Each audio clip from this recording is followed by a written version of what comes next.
You're listening to Travel Michigan. I'm Dave Lorenz, along with Michelle Grinnell. And Michelle, where are we headed to next? We are headed to Grand Rapids in an event that I go to every year. It's a can't miss for myself and my husband. It is the Grand Rapids International Wine, Beer, and Food Festival.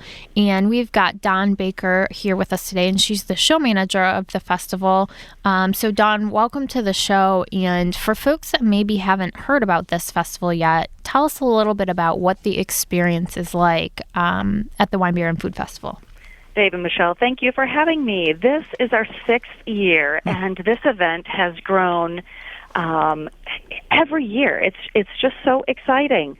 The response from Grand Rapids has been phenomenal, and as we know, Grand Rapids has been named once again, Beer City USA. Some of the new and exciting things that we are offering this year is the 3rd floor Brewers Loft in response to the great, not just Michigan and Grand Rapids, but the craft brew industry has just grown so much. And so, yes, our highlight has always been the wine, but we are responding to the growing number of people that are really excited about craft brews, and domestic beer is still there. But we have over 200 beers to be tasted up in the Brewers Loft this year. So if you like beer, you want to come join us too.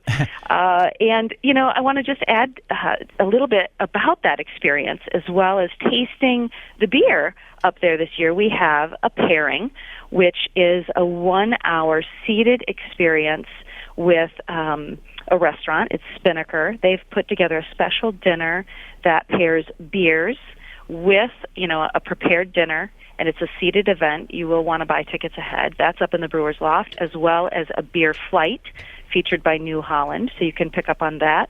And there's also another restaurant that'll have food up there. There's also beer seminars, so you're not going to want to miss the brand new Brewers Loft.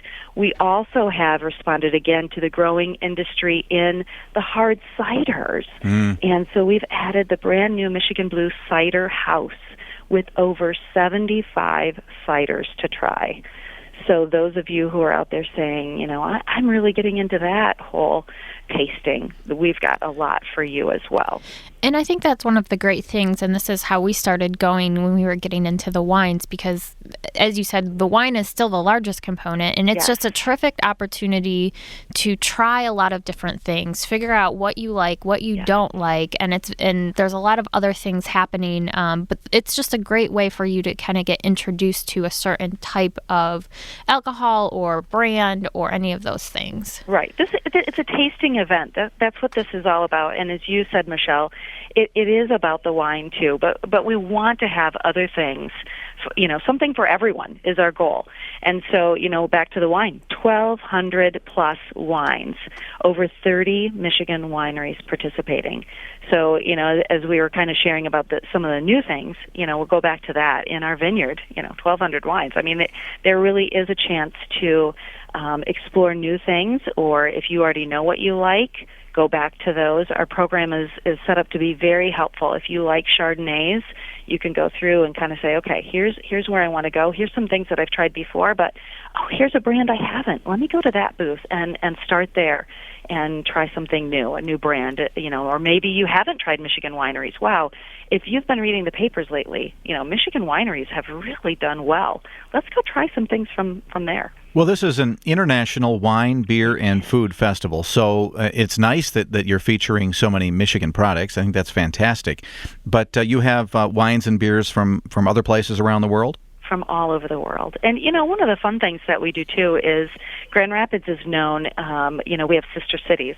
And one of the fun components is that we focus a certain area to the sister cities. We talk about our sister cities.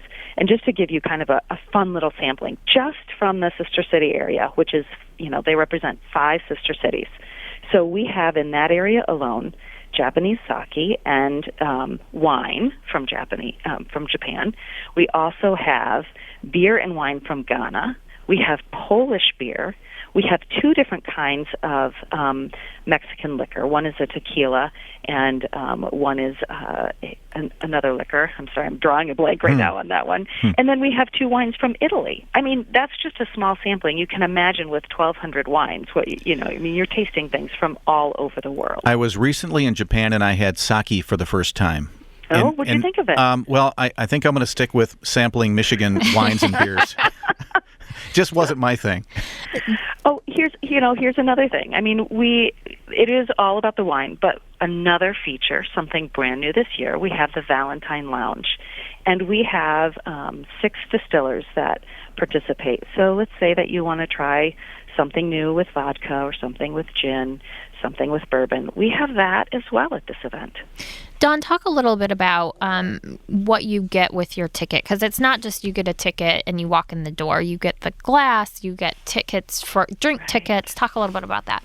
Right. Let's just go over some of the basics. So the event is Thursday, November 21st through Saturday, November 23rd. And on Thursday, we open at 5. We go through 10 p.m. On Friday, we open at 4 through 10 p.m. And on Saturday, we open at noon and go through 10 p.m. And our ticket price, there's an admission price, which is $15 on Thursday, $20 on Friday and Saturday. But that is, an admission ticket. You do get with that a tasting glass and free or complimentary wine, beer, cider, and we do have one spirit seminar. We also have food seminars on the Meyer food stage, and we also have some workshops with food, which are a hands-on experience, so a lot of fun.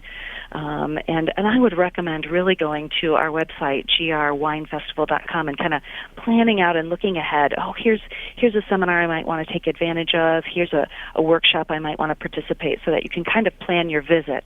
But in addition to that, you will want to plan on picking up some sampling tickets. Those are sold in 50-cent denominations, and your tasting for the wine and beer, involves tasting those sampling tickets. And our recommendation is to probably start with about $20 per person, because in addition, we've been talking about all the tasting of the wine, beer, and spirits, but there's restaurants involved here. So we have 12 fantastic restaurants from Grand Rapids that are serving small plate specialties. And you're not going to want to miss trying some of those. And so if you start out with about $20 in tasting tickets, you're going to have a really great time here. And some people might use a little bit less, some people might use a little bit more, but that's our recommendation of a place to start. Dawn, we have about a minute left. I was just recently in Jackson at a brewery downtown, and they were showing me how you make kind of a I think a malt, and then like a dark, and then light, and I thought it was fascinating. Will the seminars that you're offering be basic enough to show people like me basically how you make beer? We aren't getting into that so much, but we will talk about the differences in those beers. So you will have opportunity to learn about the differences in some of those and why you might like some different types more than others. So, yes, Dave, you need to be here this year. Yeah, I do. I really do. I'm kind of fascinated at how they get the different tastes. I always thought if it was going to taste like chocolate, well, they would throw a chocolate bar in there. Apparently, they don't do that. Chocolate paired with beer is really good. I found that out. It Right. was. That's fantastic. Well, thank you, Dawn. Dawn Baker, show manager from the Grand Rapids Wine, Beer, and Food Festival, coming to DeVos Place on November 21st through the 23rd. And for more information, all you have to do is go to grwinefestival.com. You'll get all that information about that great event that Michelle tells me is awesome. It is awesome, and we didn't get a chance to talk about it, but I will say that a lot of hotels offer packages, which is that's what we did last year. Got our hotel room and our tickets all in one package. So fantastic. Yes. Check it out. But makes sense. There are many things to check out here in the state. For example, did you know that Owasso is going to be glowing on November 29th? It is Glow Owasso time. They're adding an indoor winter market this year and a 5K run, and it will end with their annual Glow Parade. So definitely check that out. And there are lots of holiday things kicking off. The Steam Railroading Institute Also, right there near Owasso is kicking off their North Pole Express runs. They're going to have one November 29th and December 1st. So, of course, there's that famous book, The North Pole Express, which I believe is based here in Michigan. It is, yeah. And so you can take this journey, have some cocoa, see Santa's workshops. It's just a really great family opportunity to get out and see some of Michigan and experience that tradition. Written by Chris Van Allsburg of Grand Rapids. There you go. I knew you'd know that. Agra has, am I saying that right? Agra has their Christmas parade on November 30th. They're going to light their tree at the corner of Michigan Avenue and US 23, so check that out. And we've got the Shanty Creek Resort Gingerbread House Workshop for the folks that like to get handy. That's pretty cool, by the way. Yeah, did you make one last year? No, but I was there. I just saw it. It looked pretty cool. That is happening November 30th up in Bel Air, and they're going to have Shanty Creek's pastry chef there to help you, so it's a great chance to check that out. It's always a good day when a pastry chef is nearby. Absolutely. Well, thank you, Michelle. And, of course, we get to find out what's happening next during holiday nights at the Henry Ford. That's true. Coming up next right here on Travel Michigan, where your trip begins at Michigan.org.